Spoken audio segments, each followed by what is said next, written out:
دراصل آپ کی سوچوں، آپ کے خیالات، آپ کے ایقان اور آپ کے نظریات کا اظہار ہوتا ہے۔ آپ بیرونی دنیا میں جو کچھ دیکھتے اور سنتے ہیں، جس طرح کے واقعات آپ کے ساتھ ہوتے ہیں، یہ سب چیزیں مل کر آپ کے خیالات بناتی ہیں، اور انہی خیالات کی بنیاد پر آپ اپنے ساتھ گفتگو کرتے ہیں۔ ڈاکٹر شیڈ ہیلمس ٹیٹر 25 کتابوں کے مصنف ہیں۔ انہوں نے خود کلامی کے موضوع پر کافی کام کیا ہے۔ وہ بتاتے ہیں کہ جس طرح ہم کی بورڈ کے ذریعے اپنے کمپیوٹر سسٹم کو کچھ معلومات دیتے ہیں، وہ معلومات کمپیوٹر میں محفوظ ہو جاتی ہیں، اسی طرح ہم اپنے خواص ہمسا کے ذریعے اپنے ذہن کو معلومات دیتے ہیں جو کہ وہاں محفوظ ہو جاتی ہیں۔ ذہن کو اس بات سے کوئی سروکار نہیں ہوتا کہ آپ کی دی ہوئی معلومات مثبت ہیں یا منفی۔ اس کے بعد ہم ان معلومات کو اپنے ساتھ دہرانا شروع کر دیتے ہیں۔ اسی عمل کو خود کلامی کہا جاتا ہے۔ خیالات دہرانے کا یہ عمل دراصل ایک قانون کے تحت ہوتا ہے جسے دی لا آف ریپیٹیشن کہا جاتا ہے۔ ہم کسی شخص کی چیز یا واقعہ کے بارے میں جو بھی خیال بناتے ہیں، ہمارے دماغ میں اس کے لیے چھوٹی چھوٹی پگڈنڈیاں بن جاتی ہیں۔ جب وہ خیال کئی بار دہرایا جاتا ہے تو وہ پگڈنڈی مضبوط ہو کر راستہ بن جاتی ہے۔ اس کے بعد بھی اسی خیالات کو دہرایا جائے تو وہ راستہ ایک سڑک کی صورت اختیار کر لیتا ہے، اور یہی عمل جب بار بار کیا جائے تو وہ سڑک ہائی وے کی طرح وسیع اور مضبوط ہو جاتی ہے، اور پھر اس خیال کو بدلنا انتہائی مشکل ہو جاتا ہے۔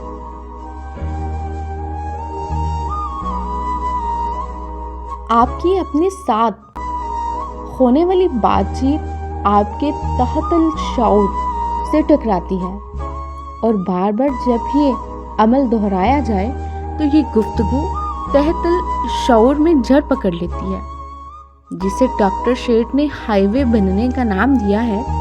یاد رکھیں کہ ایک بار جب تحت الشعور میں کوئی بات بیٹھ جائے تو پھر وہ آپ کی طاقت بن جاتی ہے۔ اب اگر آپ کی خود کلامی مثبت ہوتی ہے تو آپ کے اندر پیدا ہونے والی طاقت بھی مثبت ہوگی، اور اس کی بدولت آپ بڑے سے بڑے ہدف بھی بآسانی حاصل کر پائیں گے۔ لیکن اگر آپ کی خود کلامی منفی ہوئی تو پھر وہ ایک بھیانک طاقت کے روپ میں سامنے آئے گی، اور پھر آپ کی زندگی کو مشکلات اور پریشانیوں سے بھر دے گی۔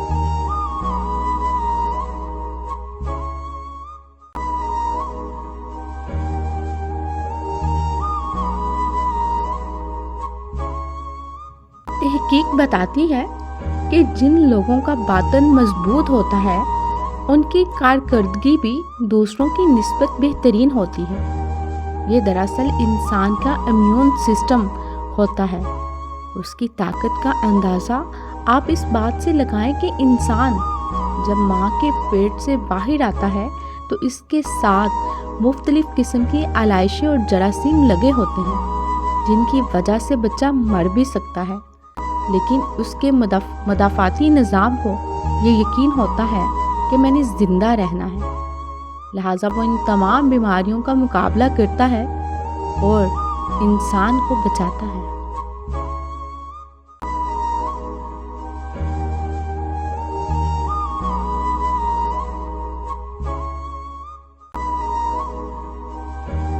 آپ کی خود کلامی کا آپ کے مدافعاتی نظام سے مضبوط تعلق ہوتا ہے۔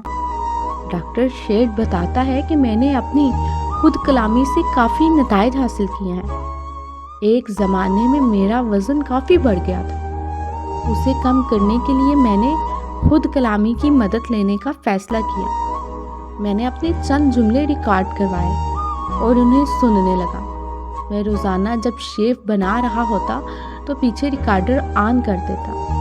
وہ جملے بار بار میرے ذہن سے ٹکراتے۔